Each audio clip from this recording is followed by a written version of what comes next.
Hey, so how you all doing today?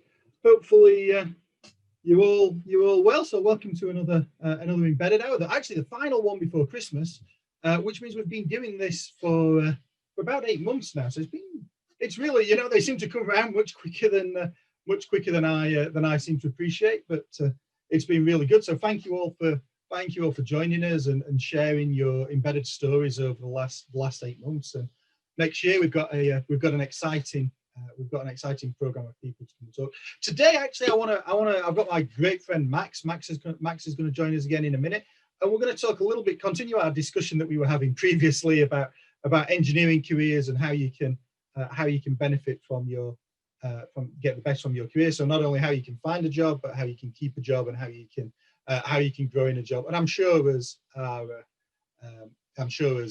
two Yorkshiremen will stay on track, and everything will be perfectly linear as we talk. A couple of things I wanted to mention just before, actually. I think I mentioned this last month, but just in case, I'm going to mention it again. I'm going to mention it again today. So if you go to my website, aduvoengineering.com, there's actually a link in the chat. I've created a lot of webinars this year, webinar-free virtual classes that are available on demand. So there's a blog there on my website, essentially, that takes you to those. And we've covered things this year, such as really introductions with Vivado. There's a 3-hour step-by-step lab for an introduction to Vivado.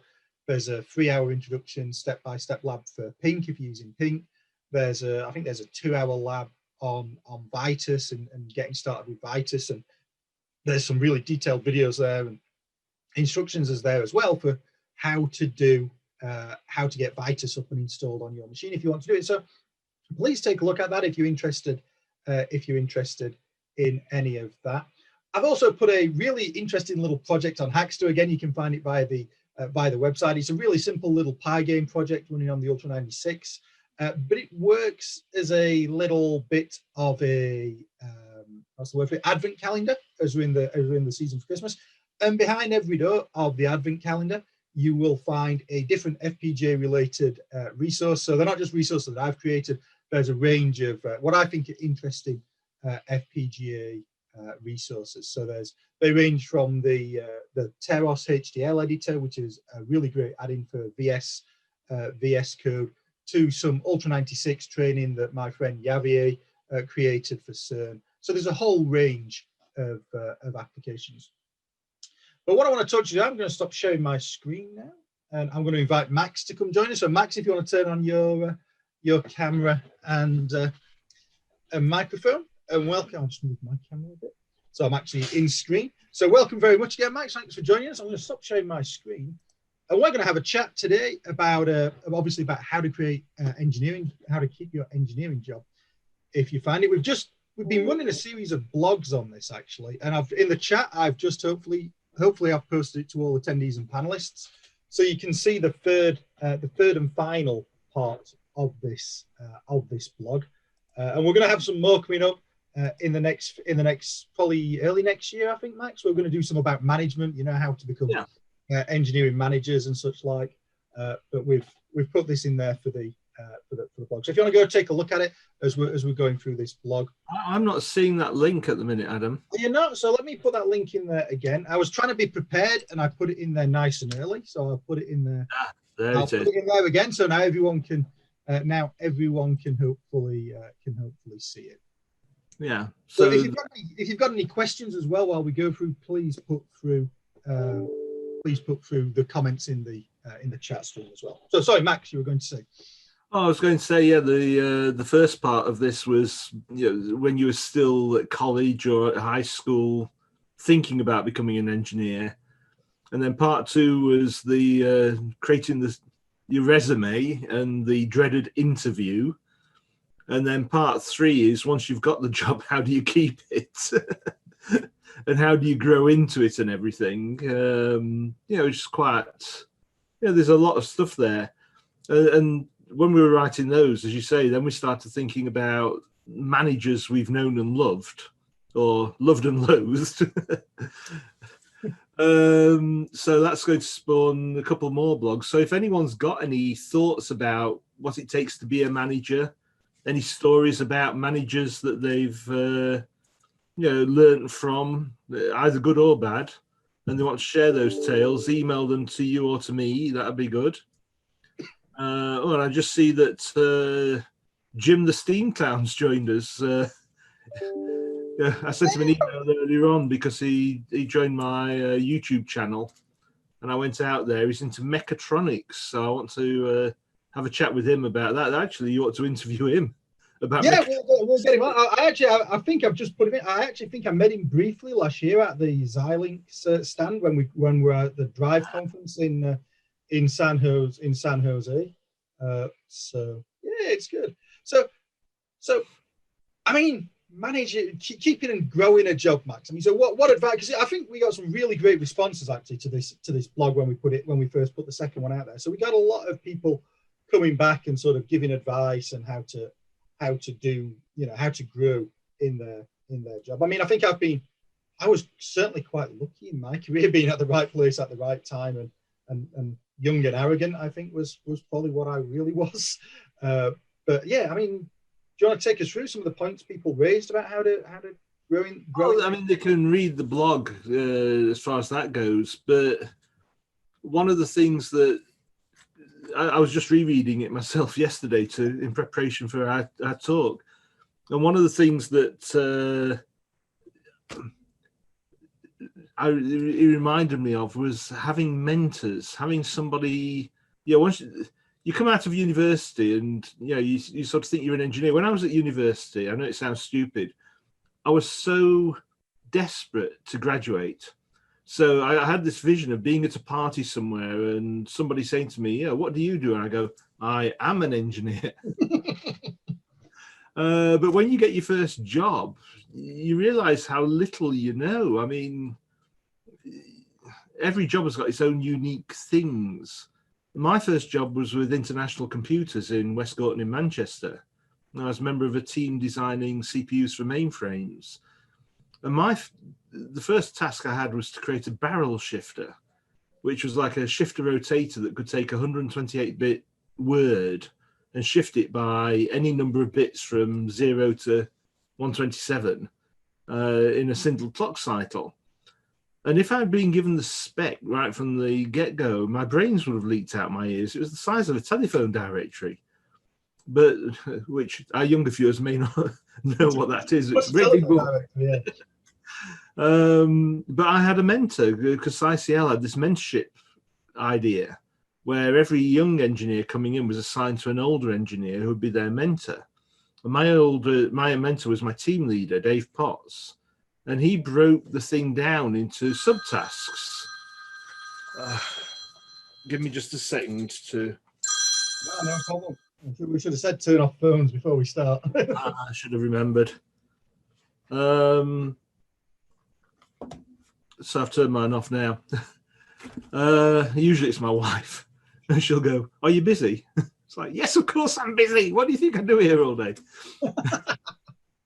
But yeah, no, Dave broke the thing down into a series of subtasks and gave me the first one. We want to be able to rotate, he said at first.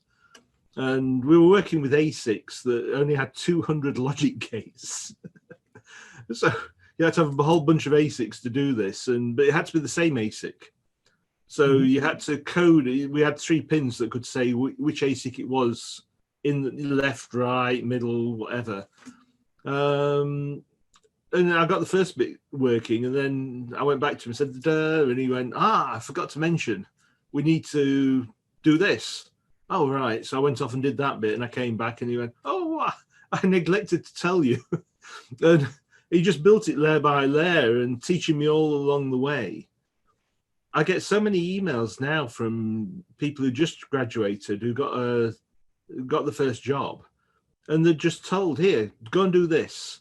And the older engineers haven't got the time to teach them anything, and they're totally out of water, and it's so sad. Yeah, I think it's an important point, really, when that first job is really kind of all important as to what you can do. I mean, I'm slightly younger than you, and the interesting thing when I was looking for a job was I was getting a lot of people pushing me down the graduate development schemes. You know, now you've graduated, because like you, I was desperate to be an engineer, desperate to do some design work, desperate to do sort of FPGA and VHDL. You know, and you get all these companies that be like, oh well, you know, you go on our engineering development, on our graduate development thing, and you spend 6 months in this department, and then 6 months in this department, and then 6 months in this department, and then after 2 years you can decide where you want to go. And when people start talking like that at the recruitment fairs, I'll be like, thank you, you know, I'm not interested. All I wanted was a job. I wanted to be an engineer from day one and learn on the job. But like you know, I had a really good mentor, a guy called Bill Somerset. I mean, he wasn't perfect at playing the corporate game. In fact, he was probably the world's worst person at playing the corporate game. But as an engineer, it was really, you know, it was really good. And he taught. Not only did he sort of like you know, trust you and give you some interesting work to do and give you the support to it, but he also enabled you to growing your confidence as an engineer. You know, so growing, you know, being able to.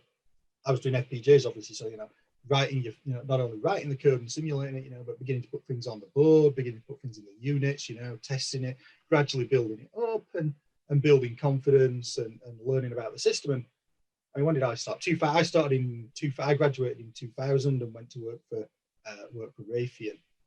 And then when I'm bringing it back on track a little bit, talking about sort of development, he was really kind of key in growing my confidence and teaching me to be an engineer, such that in 2003, when he decided to explore pastures new, shall we say, I was the one that was promoted to take over the rest of the project, really. And that's where we kind of saw it through to the you know, we saw that through to the bitter end. But it was really quite interesting to have somebody that actually does sort of support you and mentor you and point you in the right direction and say, no, you're not, you know, that's a great idea, or stop being stupid. Right. And that comes back to the managers. I would like to just shout out to Nico, who's posted a thing. I saw a picture, I can't remember where it was, a couple of months ago, or maybe a month, 6 weeks ago now, that said something like soldering with my mate. And I thought he meant his friend.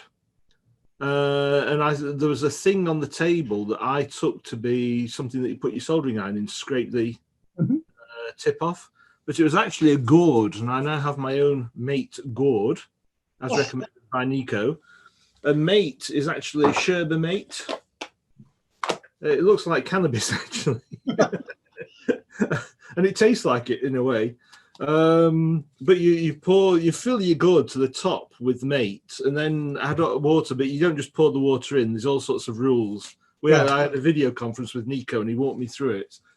It's extremely high in caffeine, to the extent that when you drink one of these, if I drank one now, you'd have to scrape me off the ceiling. But it certainly gets you through the day. So hi to Nico. No, about managers. I was just remembering. I had one manager early on, and he told. Well, he's my manager, but this was a couple of years in, so I'd got to be a senior engineer by then. But he was still my manager, and he said that the way he trained, or the way he graded people, was based on, he'd give them a task, and he would keep an eye on what they were doing when they were younger or when they were new. And they wouldn't even know they got a problem, but he'd know they got a problem. And he'd let them dig themselves into a little bit of a hole just to see if they recognized they got a problem or not. But before they spent too much time, he'd go to them and say, yeah, tell me where you're at. And he'd get them to realize that, he'd by asking questions again, rather than just saying, hey, you've got a problem. Yeah, you've wrecked it. He'd ask questions until they said, hang on a minute, that doesn't work. I have a problem. Yes, you do. Yeah. And then the next level was when he gave someone a task and they'd come to him and go, I've got a problem. I don't, so they recognized the problem. And the next stage was when they came to him and said, I've got a problem, but I've got 3 possible solutions. The next level was, got a problem, got 3 solutions. This is the one I think we should do because. And the final one was when he never heard from them. And he'd go and say, what are you up to? And they say, oh, well, you gave me this task. We had a problem. there were 3 solutions. I picked this one because this is why it was the best one. And now they were, real engineer sort of thing. But I thought that was a really good way of managing it to keep them on track, keep your eye on them, but let them dig a little bit of a hole. It's always tricky when you're kind of working with people, trying to mentor people, that balance between sort of being hands off and letting them get too deep in them. Yeah, I mean, you want to leave being too on top of them, and being really micromanaging. It's a really tricky subject, a really tricky area, and people that can do it, can do it like the guy you were talking about, the manager can do it well. But I think it's really difficult for a lot of people, a lot of managers to be able to do it. In fact, I think a lot of managers kind of end up becoming managers because they want, particularly in the UK, because they want more money than what gets paid. Well, that's the bad thing over here. Well, even at ICL, actually, they did have the concept of a management track or an engineering track, because they recognised that some engineers just didn't want to be managers; they wanted to engineer. But engineers like money too. Yeah. Over here in America, there's more of that sort of understanding that there's a lot of engineers who just want to do the engineering and not do the managing. Management is a skill. I mean, I know people who just read management books. I mean, like I read technical books because I like technology. So I guess they like management because you go into their office and there's management books everywhere, which would drive me insane, to be honest. I mean, to be fair, I mean, I've done quite a bit of, before I became freelance, I've done quite a bit of management. And I'm going to admit, I am the world's worst manager. I am, because I can't tow I'm really bad at like towing corporate lines or well, there's that part. You have to doing some of the bad, the unethical things that you get asked to do in a company. Yeah, no, I mean, I'm not good at the politics sort of stuff. Wherever I've worked, I've pretty much been part of a team, but the management's like floating along above me doing their thing. I just get stuck into doing the work and everything. What I find very tiresome is managers who they're scared to hire someone who's better than them. So they hire people who don't know as much as them. So you end up with a really pathetic team that fails in almost everything they do. And it's not their fault. It's because they've been selected to fail. Whereas a really good manager, I had a manager called Pete Miles back in Cirrus Designs. This was after I'd left ICL.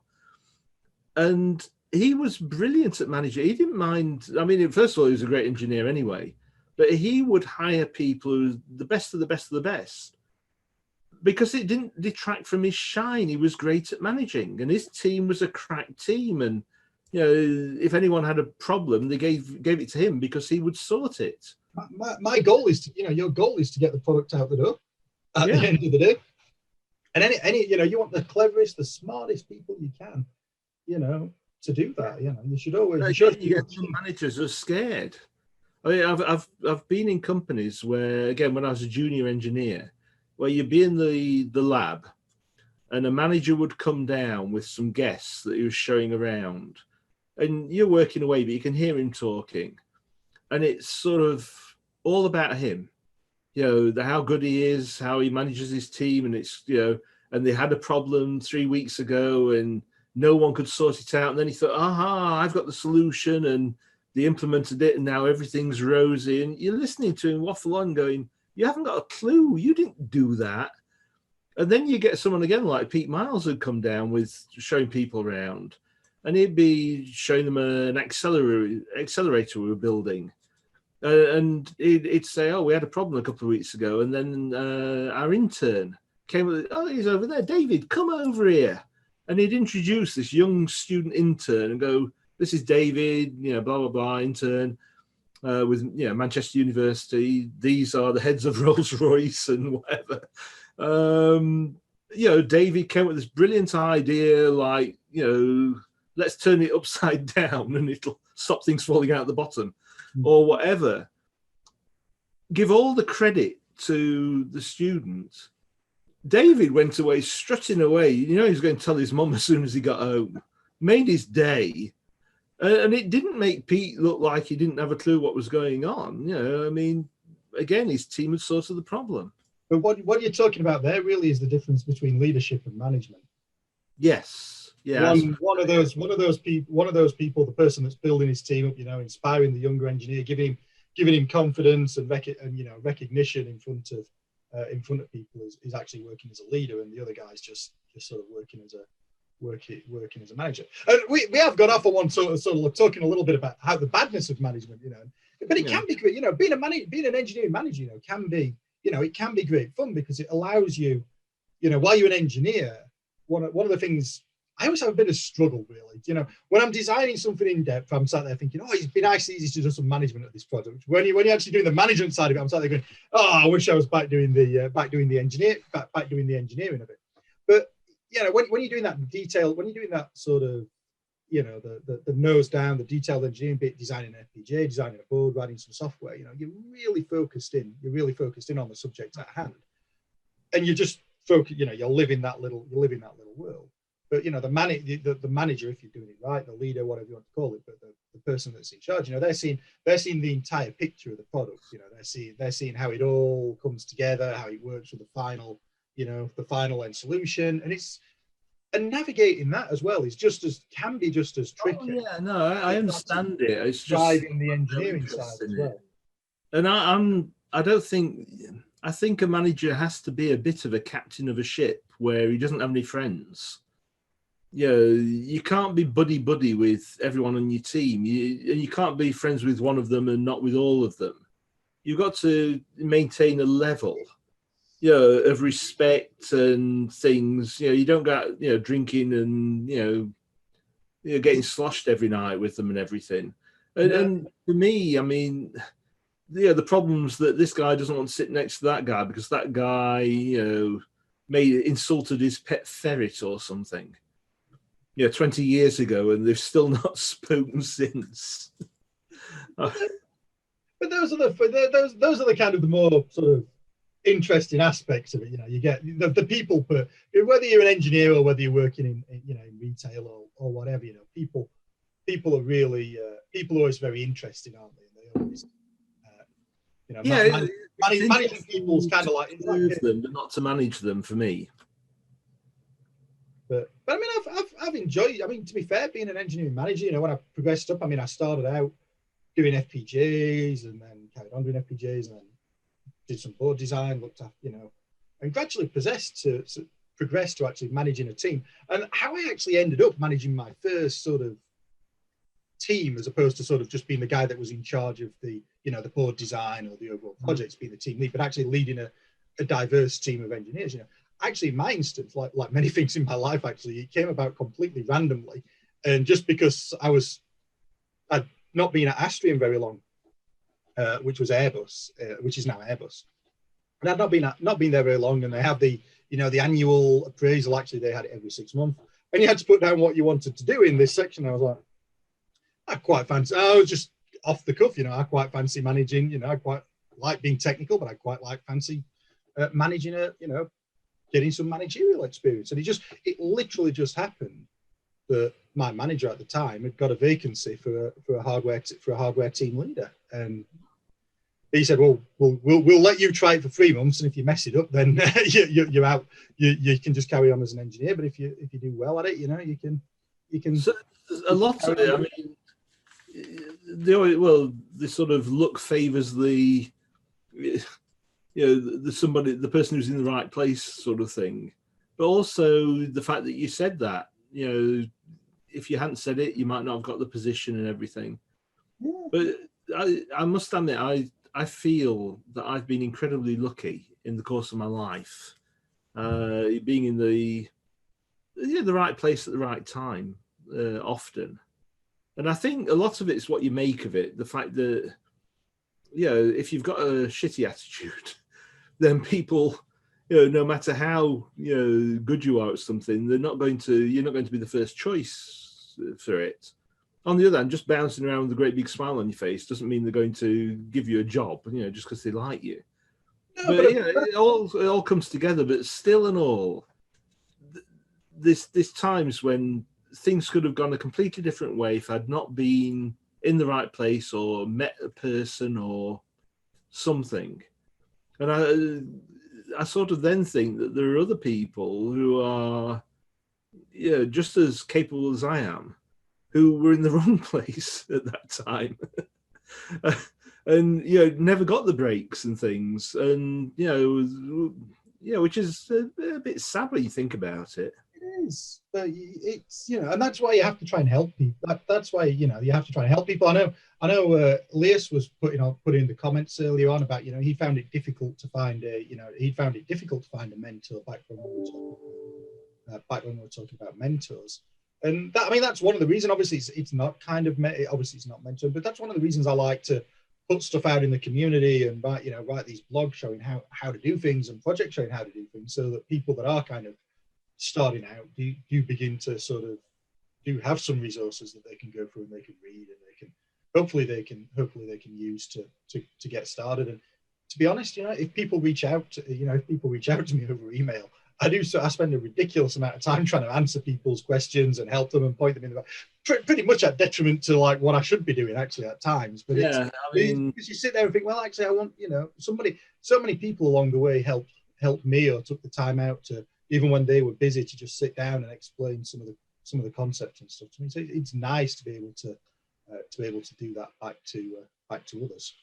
Yeah, I totally agree. I mean, like you, I spend way more time than I should do answering emails and things. And of course, you do get the ones that say, "Can you do my homework for me?" Yeah. But again, you sort of gently guide them. It's like you don't just tell them to depart with haste. You sort of say, if I did it, you wouldn't learn anything. This is where you would need to go to learn this particular thing, and you ought to learn that as well because that'll help and stuff like that. Yeah, I think if people come to you and ask you questions, it's you're kind of happy to engage. If can you do my homework? It's a little bit more tricky to sort of help. And the stuff that you do very often is very focused, like with the Xilinx FPGA development boards, the MicroZ and all that sort of thing. So that's directly applicable to people who are already in a job, doing that sort of thing. What I tend to do more for myself, because I'm writing all day, that's what I do now. I don't do any engineering. I just write about how hard it used to be when I started and how the young people of today have got it so easy and everything. So I do it more as hobby projects, like the 12 by 12 ping pong ball array. Yeah, I was looking at your 12 by 12 one there. Yeah, that's. Well, I showed you, on the last talk. And you did show me on the last talk. But I find that, because I do my own blogs and things, and I find that, first of all, it's fun for me to just do it. But also it gives me material to write about, because I like doing as a hobby type thing, I like doing the educational stuff. And I'm doing a series on hackaday.io that's electronics and microcontrollers for absolute beginners. And it starts off by explaining voltage, current, and resistance using a 2-liter milk Coke bottle. Yeah, with water and stuff. And the hobby projects, I always say one of the ways to keep on learning is to, if you want to learn C programming, you can either read the book, which is a bit boring, or you can get an Arduino and get yourself a project that you want to achieve, and then learn what you have to learn to make it work. And you learn the programming language and everything else on the way. I mean, it's interesting because we were talking to, Adam Carlson, don't you? So, Oh, yeah. We were talking to Adam last week, and he got a really great point about last month. And he got a really great point about sort of engineering and his little hobby projects. And he was saying, like, well, I do my little hobby projects at home so as I can fail. It's like I do it so as I can learn and so as I can fail, and so as I actually don't fail when I'm trying to, when I'm trying to do it at work. I've got a reasonable chance of success. Obviously, the scaling's different, the complexity is different. But I thought that was a really good approach, actually. Yeah, he's an interesting guy. I mean, he's a mechanical engineer who creates electronic and RF systems, and he's an aerospace engineer who designs submarines for a hobby. And he tackles anything. I mean, if you're a mechanical engineer and you want to get into electronics, it's not that easy. I mean, it'd be just as hard if I wanted to be a mechanical engineer, but learning an MCAD tool or something. But he just goes off and learns all the tools and, does things that, just bounces around, and he's always enthusiastic. I like that about him. It was really, honestly, I don't know if you saw it, but it was a really good show, because he was talking about, his love of the submarines and the electronics he designed and the RF he designed, and how I love the bit when he was talking actually about somebody that had decided that actually they could use they could use Wi-Fi to control their submarine if only they put enough power through it, which is just perfectly at the microwave frequency. So he's just like, they just have this hot bubbling water around the submarine. Which you hope people didn't get too close to it actually and burn themselves or something. But I don't know if you saw my blog from yesterday or the day before yesterday. Something called Router Guard. No. Somebody. A lot of people are worried about radiation these days, and 5G is getting a bad name. So this company is making what they call a router guard. The thing is, I saw that the like the Faraday cage that goes over. Faraday cage, but they say they play on people's fears because and it's sort of pseudoscientific, because they say, do you know that your home router is beaming electromagnetic radiation all through your house? They don't say that's its job. And then they say, but you can cut it down using this router shield, which, like I say, is a Faraday cage, which is basically fundamental science. If there's one thing a Faraday cage does, is cut down on EM radiation. So then you read all the comments. They're selling it on Amazon for $89 plus $10 shipping and handling. And you put it over your router, and by golly, it does cut down the radiation. Yeah, you can't stream anything, can you? Well, and they also say it doesn't affect the upload or download bandwidth of the router. Well, that's true. The router's happy. Yeah, you're the one who's buggered because you're outside the Faraday cage. Nothing connected to the router's going. So all these comments are going, well, it works great. It's really killed the EM radiation, but I have to stand next to it to make a telephone call. Oh, that's weird. Honestly, I need to think of a product and exploit people. And I don't know how people can think about this and honestly market it or actually sleep at night if you do market it. Well, yes. I mean, it's fun to laugh at, but there's people actually paying money for that because they're scared. Yeah. And it also says blocks 5G, and of course they're thinking 5G mobile, the 5th generation. But routers don't use that. Obviously, you've only got 2.4 or 5 gigahertz. Completely different ball game once again.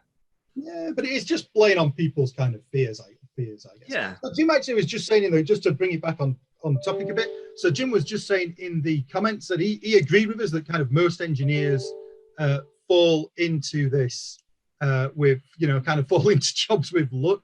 And it's really about the network and who you know.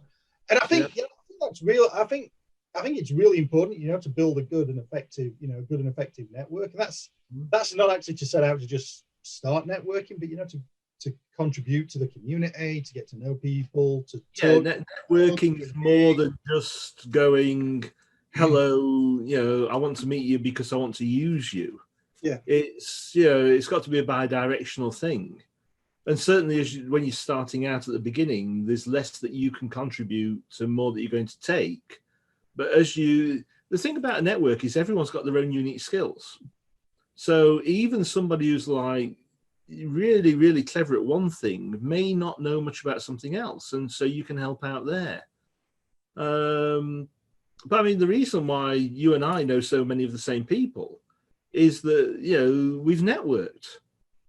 Like Dwayne Benson and Adam Carlson and all the other names we keep on throwing around. We didn't go to the same school or anything. We met at conferences and we networked like Olympic champions. Generally over a beer, if I remember correctly. Well, yes, or gin and tonic. Or gin and tonic. Yeah, this is the key. But networking is really important, and it's not just about developing your own your career or whatever, but it's also useful if you've got questions and you want to know something. It's like I talk to you about questions, you talk to me about questions, you know, Jacob Beningo emails me about questions. Yeah, it's all sort of around Because there. Jacob's got a lot of expertise in the Well, microcontroller side of things. You're there for the FPGAs and for mission critical stuff. So when I was doing that university course thing on the E-Times University thing on industrial control systems, and I wanted to know more about, mean time between failure and stuff like that, you're the one I called for a quick half-hour briefing on that. Yeah, I think that was how we first met, actually, weren't it? That first sort of. I was afterward met through Xilinx XL Journal, and then that was yeah. everything rolls along, It does. So, I mean, does anybody in the comments, anybody listening, if you've got any questions or comments about sort of, your experience of your career, your development, I know some people have. It's quite interesting when you look at people's careers and how they've progressed. Mine was quite interesting. It was very technical, very technical, very technical. Then I went managerial, and then I was like, no, I don't really enjoy this, so I'm going to just just go back to doing technical things again. So it's quite interesting. I mean, I had I obviously have a deep love of sort of technology and FPGAs and such like. So it always tugged at my heartstrings when I saw members of my team design FPGAs. So I want to be doing that. No, go away and managers. Yes. No, you have to go away and manage. You have to go away and managers. It's not as much fun writing budgets and PowerPoint presentations. Again, that would drive me insane. I've actually fallen out into a really strange position first of all, I love technology and everything. And although I no longer design things in anger, apart from my own hobby projects, because I write about stuff, companies call me up going, hey, we've got this great thing we'd like to talk to you about.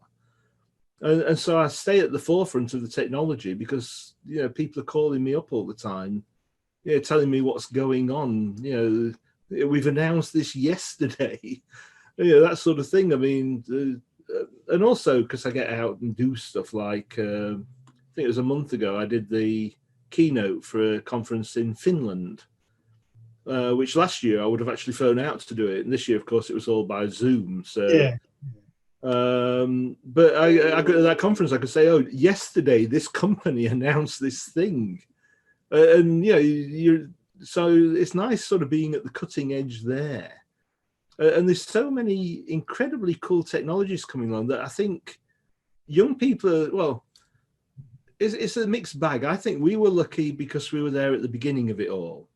I was. I mean, you came later, but when 8-bit micros first hit the scene, and you could actually get your own computer in your own house, and do something, like flash an LED with it or something. But coming in from those days, it gives you a big background in coding, to save every clock cycle and every memory byte and everything. But then the stuff that we do we never even heard of digital signal processing when I was at college, because no one would use digital to do that because it's too expensive in terms of gates. And when you were clocking your systems at 1 hertz, so slightly above, you couldn't do an awful lot. Whereas now you've got this huge infrastructure where you can buy little shields for Arduinos that do Wi-Fi and stuff. And there's all sorts of new things coming on board. Like at one stage, you had to be a data scientist with a brain the size of a planet to do artificial intelligence and things. And it's still true as far as it goes. If you want to do an AI system from the ground up by yourself, you're going to have to do a lot of work to get there. But we're now at the second wave where companies are coming out with tools that make it easier. I can't remember if I've talked about this to you before, but this company called Cardassian in France, they only launched at the beginning of this year. In fact, the time they launched, I think it was January the 25th, just when the country shut down in France. Yeah. And at that time, they had one beta customer. What they've got is a sort of a program called Nano Edge AI Studio. Runs on a PC. When you run it, it says, do you want to create a new project or edit an existing one? You say, I want to create a new one. and it says what processor are you using. You've got an ARM Cortex M0, M0 Plus, M3, M4, M7. Yeah. What sensors are you using? You don't tell it the specific sensor. Just I've got a 3x6 accelerometer and a blah blah blah, and then you give it some sample data. I mean, I created a system here using little Arduino and a current monitor that you wrap around a cable, and you capture some sample data. It has all the AI building blocks. They're the data scientists. It looks at the data you've captured, and it generates the best system to handle it. And you can see it going through all these permutations and gradually getting better and better and better. And ultimately, it gives you an AI system. In my case, I could tell whether the vacuum cleaner bag needed changing or not in 2K of memory. That's pretty impressive. Well, it means that any embedded engineer can now add that capability to their embedded products, because it's not going to be long before every embedded product has got some sort of AI, ML, artificial intelligence, machine learning capability. Yeah, I mean, I'm doing some. I've not published anything on it yet, but I'm doing some work with Edge Impulse, which is going to be making quite an appearance over my blogs and projects over 12 months. So that's very similar, sort of running on the ARM, ARM M3, M1s, small micros, doing exactly what you've said. Mm-hmm. I think we're quite lucky in that respect that it's coming, that we're going to get to ride that wave again as it all begins to sort of propagate through in there. So actually, a couple of people made some comments. So Ilias was saying he'd always stayed sort of technical and remained technical, but he'd moved around a bit from embedded systems to DSP and FPGA, and now he's doing some maritime research projects. So I mean, Ilias was actually one of the first people we had on the embedded hour to come and talk to us about his work and about his designs that he was doing. And Olav, actually, we were talking over LinkedIn the other day about Raspberry, about the Zinkberry Zero. But he was saying, the difference between, it's important to differentiate between a leader and a manager, and he leads sort of 40 highly trained engineers, but he does his own sort of engineering style now, which is very similar to what I did when I was doing the managerial side, was sort of keeping my hand in technically by doing projects of an evening and at weekends and everything. Mm-hmm. I think it's important for everyone to, well, it's not for me to say, but I think it's important to have something outside of work. I've known people who've dedicated themselves to the work side of things, and when they've retired at 65 or whenever, they've got nothing to do. When they were working, they look forward to coming home in the evening, maybe stopping off at the pub for a pint, racing the pigeons at the weekend or whatever. But when they retire, they find they've got all this time and they've got nothing to do with it. Whereas I sort of tend to hang out with a maker type community that are always building things and doing things, and your work sort of gets in the way of the fun stuff. And I firmly believe that when I do retire, if I ever retire, I've got a mortgage till I'm 75 years old. That I've got books in the background that I want to write. I've got things I want to build and stuff to do. And I think, so having hobby projects is good for that sort of thing. And also, like you said, to keep your hand in, with the work side of things. And also, if you're it's a good way to learn stuff. It is. It's a great way to learn stuff. Actually, Mike O'Keefe just made a really good point in the comments about just the breadth of an engineering, the breadth of an engineering career and where it can take you. And you don't necessarily, you might start out doing design work, but that might be, that might not be what you want to do. So you might move into sort of more product design, or move into sort of teaching or writing. He was saying he writes for free magazines, and I'm sure we can all relate to this, because he says nothing helps you know your stuff like actually writing about it, which is actually really true. because the amount of times I write something and then I sit there and think, is that really how it works? And that really how, and obviously everybody that reads it will soon let you know. Oh yes, it's not just writing; it's explaining. It's explaining. It's being able to explain. Easy to think that you know something until you try to explain it. One of the things is really bad with words. I mean, my wife Gina will be reading something, and she'll say, "What does this word mean?" And it's weird because you know the word. Somebody said the word, you know exactly what they intended and how it, the nuances and everything. But when you try to explain just what that word means, because words are so shaded with meaning. So I do what she should have done, which is go to the iPad and look it up. Jump on the thesaurus. Yeah, well, not the thesaurus, but just the definition. Ah, yes. Because again, we know so many, and it's the same with engineering. If somebody says, "How does this work?" You think, well, either you know or you think you know. You know enough to be dangerous, but when you try to explain it to somebody, then you start thinking, hang on a minute, how does that actually work? It's quite honest. There's several times I've written a project or a blog or something. I've got to the end of it and I thought, I've explained that, but is that really right? And then you end up kind of going back and saying, well, maybe it was, but it's not explained quite as well as it should be. So you end up having to rewrite it and recraft it. I mean, Jim was just saying his wife thinks he's got 10 lifetimes of stuff to learn, which is funny because for mine I've got 10 lifetimes of a to-do list to do that I've never got round to. Oh, I've got an ever-growing one on my desk at the minute. That's for today.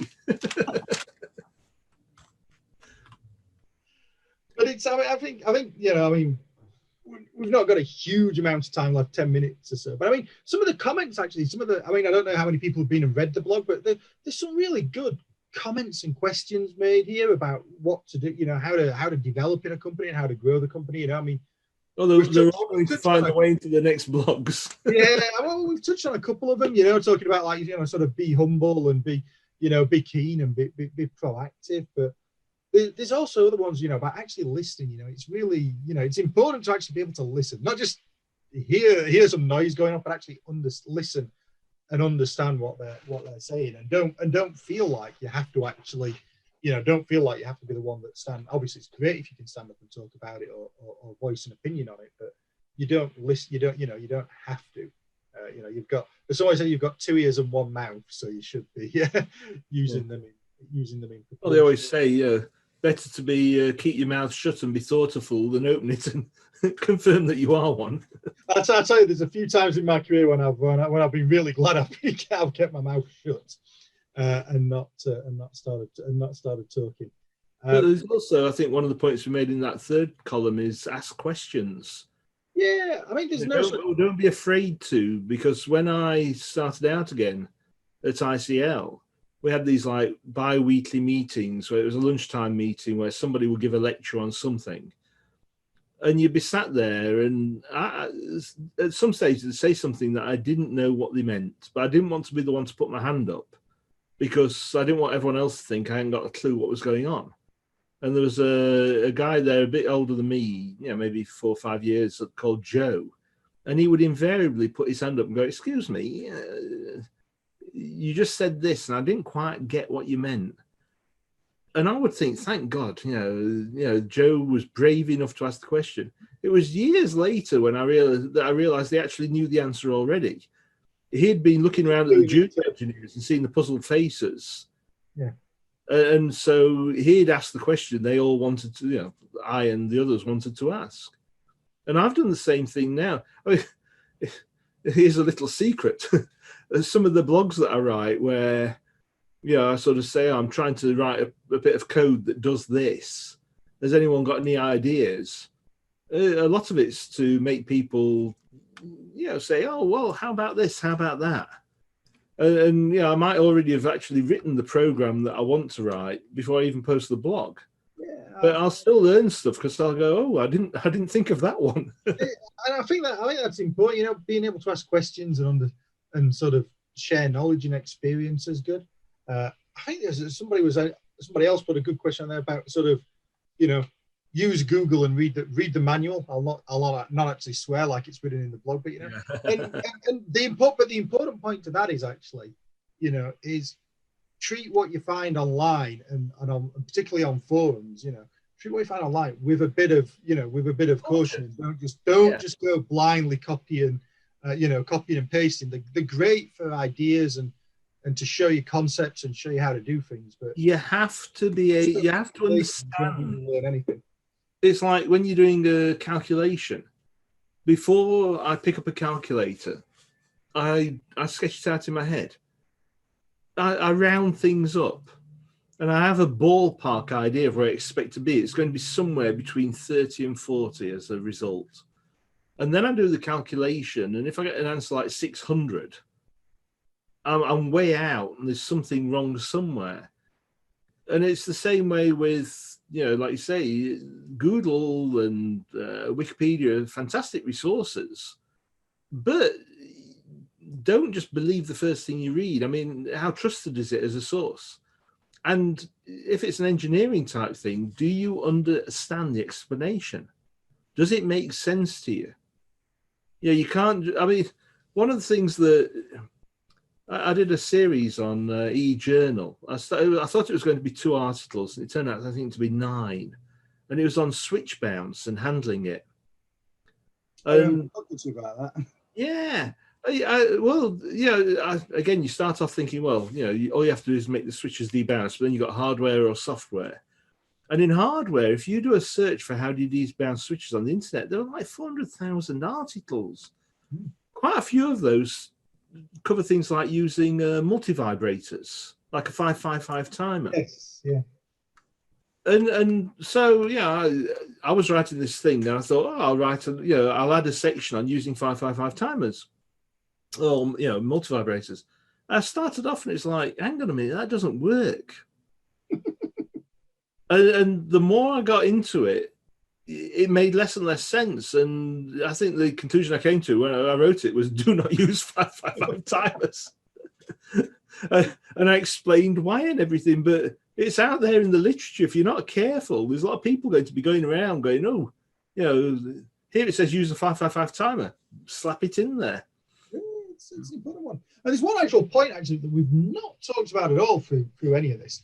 And that's actually kind of professional development, professional registrations and such like. And we've got a minute, so we should really talk about it. So, I mean, in the UK, obviously the UK, the US, it's slightly different. But in the UK, you know, you can become what's called a chartered engineer or an incorporated engineer or an engineering technician. And it pulls through different levels of engineering education. So maybe for an engineering technician, you needed a US equivalent would be an associate's degree. For incorporated engineer, you need an equivalent of a bachelor's degree, and for chartered engineer, it's the equivalent of a master's degree. And I was very careful there to say equivalent of, because you don't actually have to hold the degree. You don't actually have to hold the degree to get it. You just have to demonstrate learning and working at that level. So, I mean, it's an interesting one that you find actually with sort of professional registration in the UK. Certainly, when I started out 20 years ago, the main thing was sort of becoming a chartered engineer.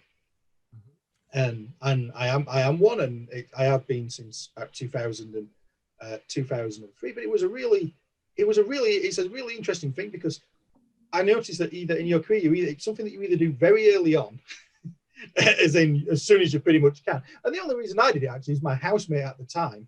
He was going through it, and if he'd have got it, and if he was one and I wasn't, I would have never heard the end of it. So I thought, well, that's it. I'll apply, and as it turned out, I got it and he didn't. So we never heard the end of it. But it was, you know, it's one of those things that you either register and go through it early on in your career, or you kind of wait until you get to, you wait till you're your 50s and your 60s. And in the UK, actually, as part of the chartered engineer, to become a registered engineer, you have to go and have an interview actually with a chap like me, because I sit on some of the interview panels. And one of the questions you always want to ask the older engineers is, what took you so long? Why did you do it? And the question always comes up, the answer is, nobody's really sure about the benefits of being of doing it. You know, it doesn't really necessarily get you more money, and it doesn't necessarily get you more money. No, but again, but for me, it was like a personal recognition thing. You know, somebody's looked at me and said, "You are an engineer." Well, also, it's like with the IEEE. If you're a member of the IEEE, first of all, it gives you a bit of standing, but also it gives you access to a tremendous amount of resources. Plus, they have local chapters and meetings, and again, networking, go in there and everything. Exactly, yeah. And plus, they can tell you stuff that you might not be aware of that's going on in the industry that you need to be aware of. But again, it's sort of like everything's different. People are suited to different things. Like you're a fellow of the IET. I am, yeah. I was. But you look good in a suit, and I don't. so. But again, there was a bit of. I mean, for me, it's I've always wanted to be run my own business, be master of my own destiny, I guess. So to me, being a chartered engineer was important because it positioned me, that I got professional engineering standards, and being a fellow was quite important to me as well to demonstrate that I'd had sort of significant management responsibility and technical responsibility.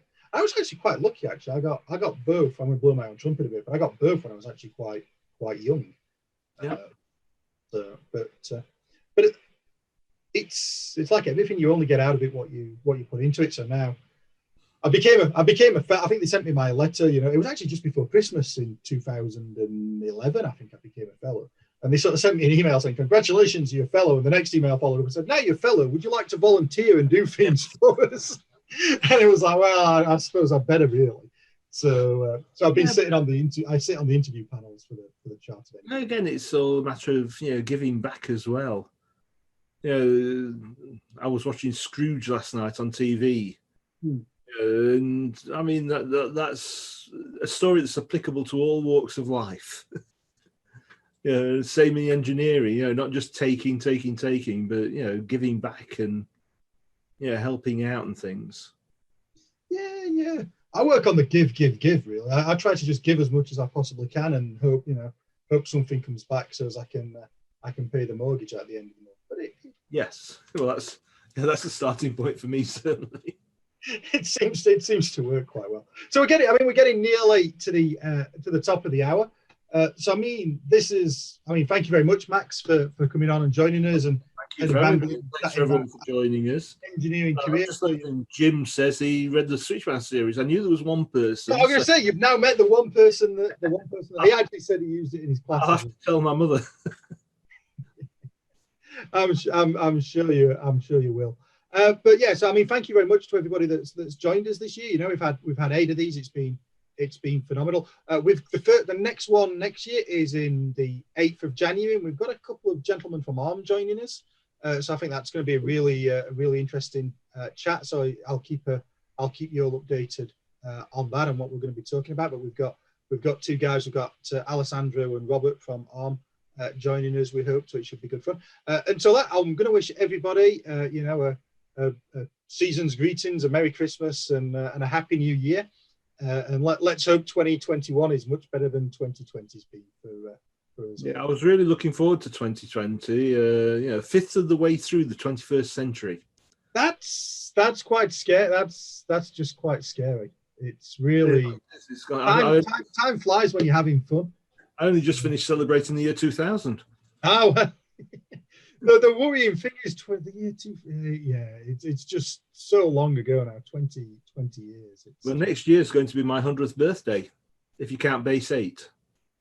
Oh, I'm going to hold you 100. We're going to hold you 100. We're going to hold you next year. We're going to hold you 100th birthday party in the base 8 because it might be the only 100th birthday party that you ever see. So well, it might be, but I've got my countdown timer that's counting the the years, months, days, hours, minutes, seconds to my 100th birthday.